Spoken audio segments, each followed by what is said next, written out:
हम हर वर्ष अपने प्राण प्यारे आराध्य देव का प्राकट्य उत्सव मनाते हैं। आज करुणानिधान सर्वलोक महेश्वर भगवान परमात्मा परब्रह्म श्री कृष्णचंद्र जी यह करुणा करके समस्त जीवों को परमानंद प्रदान करने के लिए ही प्रकट हुए। और ये प्राकट्य उत्सव सार्थक तभी हो जब हमारे हृदय में प्रकट हो, मेरे मन में, मेरे प्राणों में, एक एक श्वास में, एक एक नस नाड़ी कृष्ण कृष्ण कृष्ण भगवत स्वरूप हो जाए, हमारे हृदय में प्रभु का अवतार हो, हमारे हृदय में भय प्रगट कृपाला दीन दयाला। देवकी वसुदेव जी ने महान तप किया कि संसार का स्वामी भगवान मेरा पुत्र बने। नंद यशोदा जी ये सब महान तप संपन्न, इनको सुख प्रदान करने के लिए भगवान प्रकट हुए। ये दुराचारियों का विनाश तो बहुत साधारण सी बात है। श्री सुखदेव जी कहते हैं कि ये उस समय की बात है जब लाखों राक्षसों ने, असुरों ने, दैत्यों ने राजाओं का रूप धारण करके पृथ्वी में आतंक मचा रखा था। अहंकार से भरे हुए, बल से भरे हुए पृथ्वी को आक्रांत कर रखा था। आक्रांत पृथ्वी त्राण पाने के लिए रो रही थी। ये उस समय की बात है जब यदुवंशी राजा शूरसेन माथुर मंडल, शूरसेन मंडल का मथुरापुरी में रह करके शासन करते थे। ये मथुरा समस्त यदुवंशी नरपतियों की राजधानी थी। मथुरा में सदैव भगवान की उपस्थिति पाई गई है। मथुरा में सूर्य के पुत्र वसुदेव जी का विवाह देवकी जी के साथ हुआ। ये उस समय की बात है जब नवविवाहिता पत्नी देवकी को रथ पर विराजमान करके वसुदेव जी ले जा रहे थे।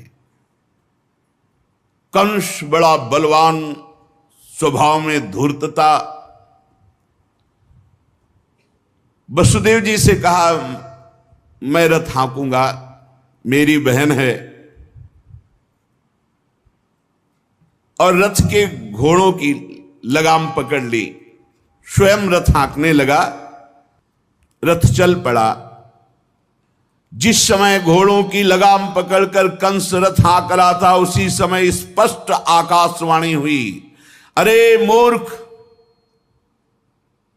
जिसको तू रथ में बैठाल कर लिए जा रहा है, उसकी 8वें गर्भ की संतान तुझे मार डालेगी। भोजवंश का कलंक। आकाशवाणी सुनते ही कूद पड़ा रथ से, तलवार खींच ली और बाल पकड़े देवकी के। वसुदेव देवकी के लिए आदेश किया, तत्काल हथकड़ी बेड़ियों से जकड़ करके इनको कैद खाने में डाल दिया जाए और बहुत ही कठोर पहरा लगा दिया जाए। वर्ष वर्ष में जो संतान होती मारता गया, उसे हर बार शंका बनी रहती, पता नहीं वो भगवान किन बालक के रूप में प्रकट हो जाए।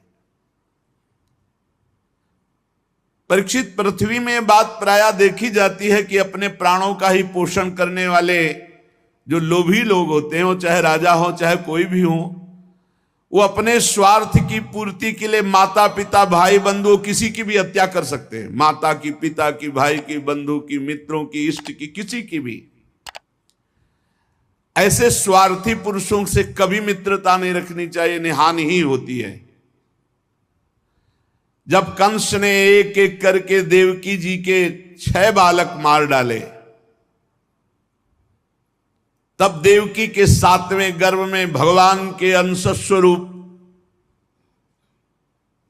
अनंत महिमा अनंत बलशाली भगवान शेष जी पधारे देवकी जी के गर्भ में।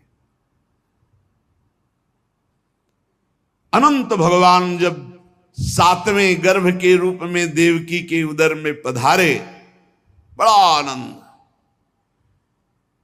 पर देवकी जी को लगा कि कंस इसे भी मार डालेगा, इसलिए वो रुदन करने लगी।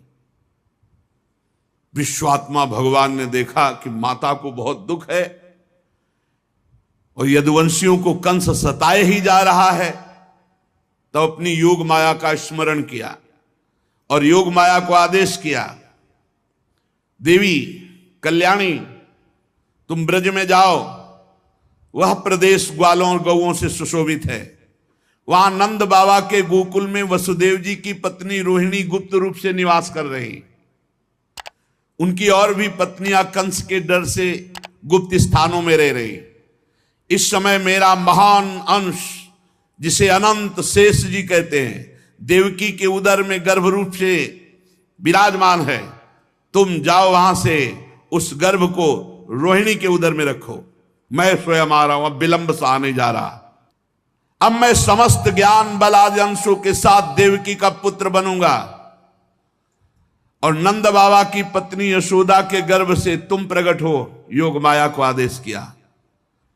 जब योग माया ने देवकी का गर्भ ले जाकर रोहिणी के उदर में रख दिया, तब समस्त द्वारपाल और सब जगह खबर पहुंच गई, गर्भ नष्ट हो गया देवकी। किसी को आंतरिक पता तो है नहीं।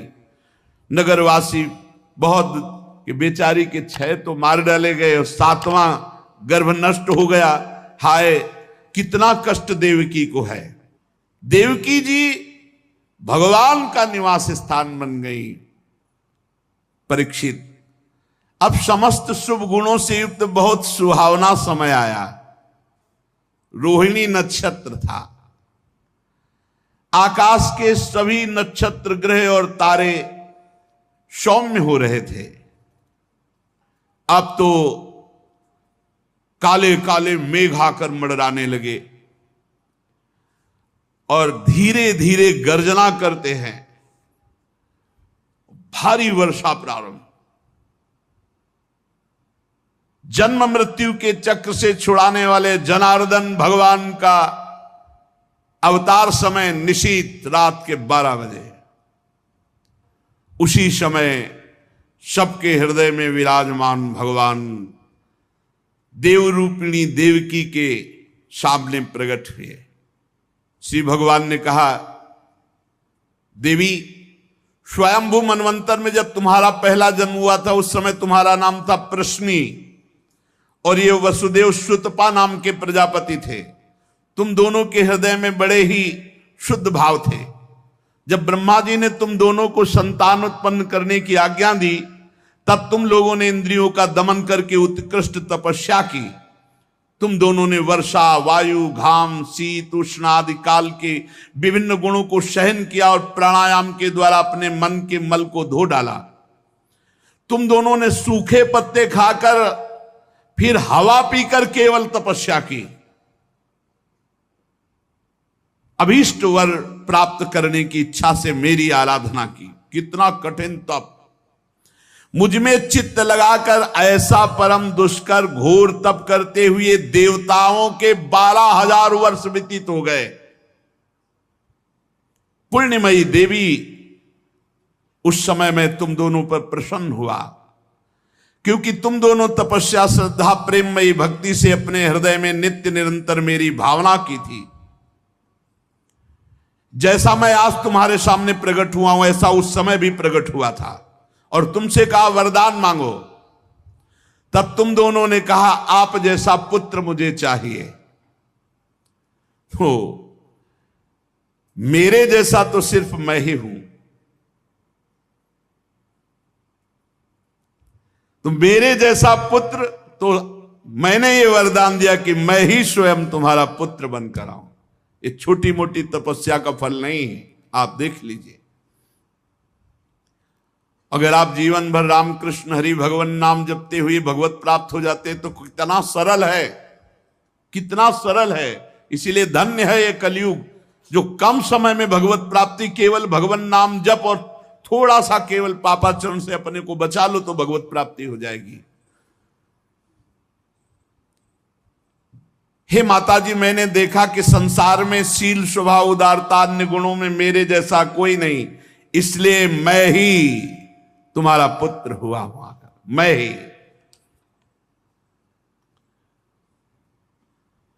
प्रश्न गर्भ से, वामन रूप से, और इस समय तुम देवकी वसुदेव हुए वासुदेव के रूप से। एक बार मैं वचन बोलता हूं उसे 3 बार पूरा करता हूं, ये भगवान का नियम। मेरी वाणी त्रिकाल सत्य है। एक बार तुमने मांगा पुत्र तो प्रश्नी गर्भ, वामन रूप और इस समय वासुदेव रूप, कश्यप आदित्य के रूप में वामन रूप। और मैंने ये रूप इसलिए प्रकट किया कि जब मैं अवतार लेकर मनुष्य शरीर में लीला करूंगा तो मुझे पहचान पाना बहुत कठिन है। इसलिए तुम लोग ध्यान रखना मैं कौन हूं। ये खास बात, एक खास बात ध्यान देने योग्य बात है। भगवान कह रहे हैं कि तुम दोनों मेरे प्रति पुत्र भाव और निरंतर ब्रह्म भाव रखना।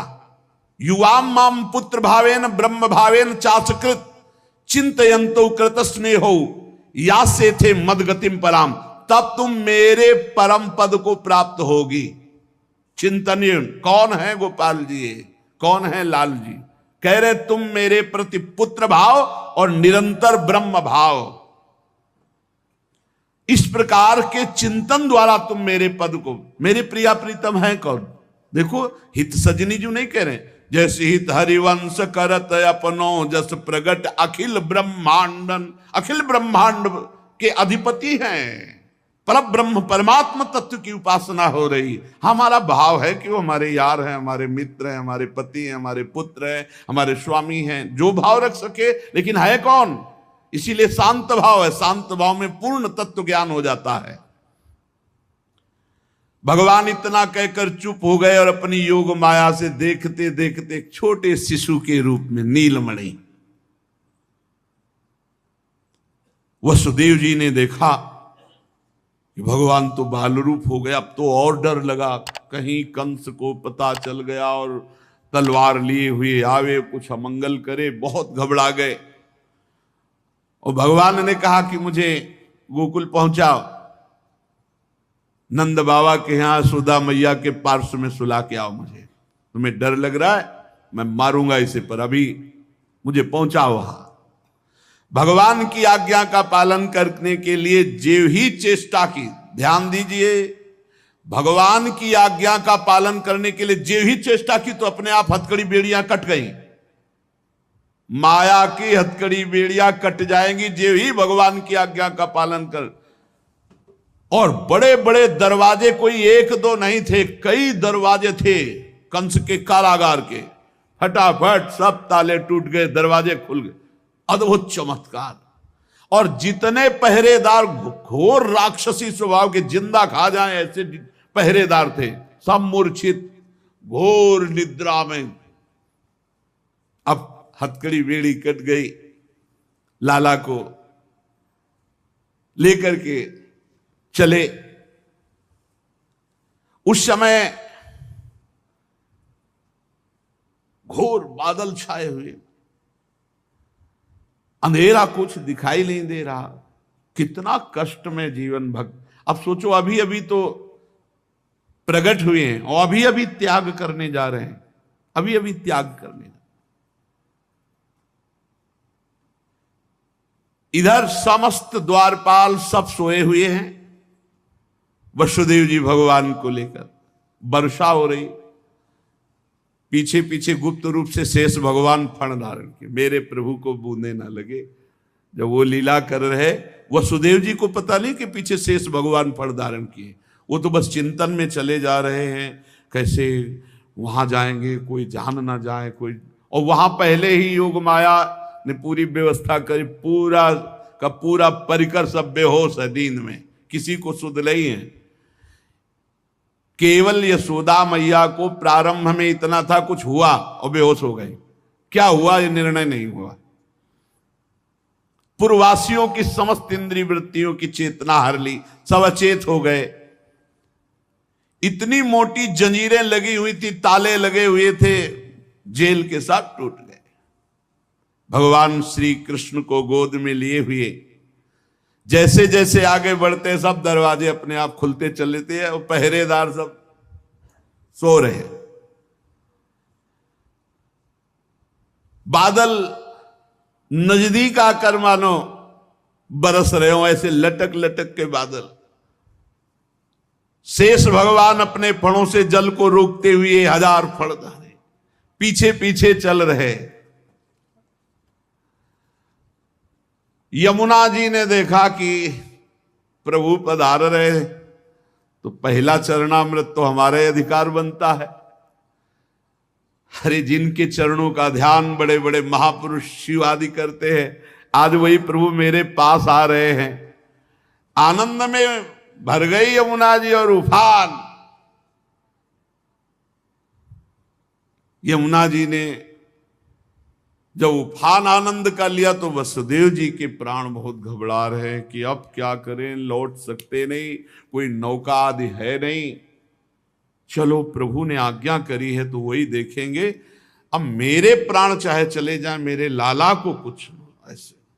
यमुना जी उफान कर रहे कि चरण छू ले, और वसुदेव जी उल्टा सोच रहे कि यमुना जी बढ़ रही तो लाला को बचाए। देखो ये समर्पण है, मेरे प्राण भले चले जाए, आज्ञा का पालन प्रभु को पहुंचाना है और सुरक्षित पहुंचाना है। यमुना जी ऐसे थपेड़ जोर जोर से बढ़ रही। भगवान ने कहा बाबा तो और ऊपर उठाते चले जा रहे, तो यमुना जी और बढ़ती चली जाएंगी। एक श्री चरण बड़ा, ये वसुदेव जी को पता ली, जो ही यमुना जी को श्री चरण प्रभु के स्पर्श हुए तो तुरंत नाभिभर हो गई और ऐसे एकदम शांत। वसुदेव जी बाबा के नगर में गोकुल में गए तो डर रहे थे कि कोई देख न ले, लेकिन वहां कोई देखने वाला था, सब सोए हुए थे। उन्होंने अपने पुत्र को, अब वो ऐसे देख रहे थे, और जहां सुलाया तो वहां भी पुत्र था, पार्श्व में योग माया और वही पुत्र। भगवान के इस अवतार में 2 अवतार हुए। एक हुआ चतुर्भुज नारायण भगवान का अवतार जो वसुदेव देवकी के सामने, और एक हुआ पीछे आपने सुना है, नंद बाबा और यशोदा मैया बहुत ऐश्वर्य समृद्धि सब रिद्धियां सिद्धियां अठखेलियां कर रही। ब्रज तो यहां रिद्धियां सिद्धियां अठखेलियां कर रही, कौन पूछता है। अवस्था डल गई थी नंद बाबा की, चौथापन था, और ब्रजवासी बाबा की इस दशा को देख के सह नहीं पा रहे थे। बाबा खिन्न रहते थे। उपनंद आदि वृद्ध गोपों ने परामर्श करके पुत्रेष्टि यज्ञ का आयोजन किया। सबने यज्ञ पुरुष गोपराज नंद को पुत्र प्रदान करने की प्रार्थना की भगवान से। पुत्रेष्टि यज्ञ हुआ। जैसे महाराज दशरथ जी की अवस्था डल चुकी थी तो श्रृंगी ऋषि ने पुत्रेष्टि यज्ञ करा, उससे खीर, फिर भगवान 4 रूपों में प्रकट हुए, राम लक्ष्मण भरत शत्रुघ्न। पुत्रेष्टि यज्ञ का अनुष्ठान हुआ नंद बाबा के यहां।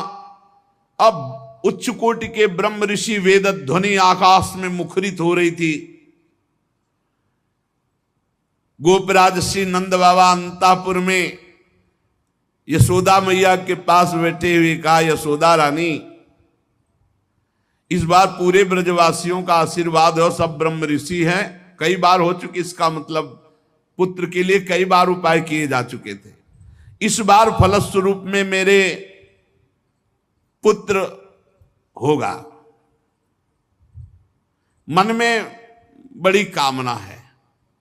मेरा विश्वास है ये जो यज्ञ हो रही, चूंकि ब्रजवासियों का आशीर्वाद है और ब्रह्म ऋषि जन बड़े महिमाशाली हैं, पर मेरे मन में एक उदासी छा जाती कि कर्म से ऐसा पुत्र नहीं होगा जैसा मैंने एक स्वप्न देखा है। ये कर्म जनित तो नहीं हो सकता। यज्ञादि कर्मों के सभी फल चंचल हैं और मैंने जो पुत्र देखा है वो अचल है, अविनाशी है। बड़ी आशा, पर लगता है मेरी दुराशा है क्या? वो कर्म फल से तो नहीं प्राप्त हो सकता जैसे मैंने देखा है। मैंने एक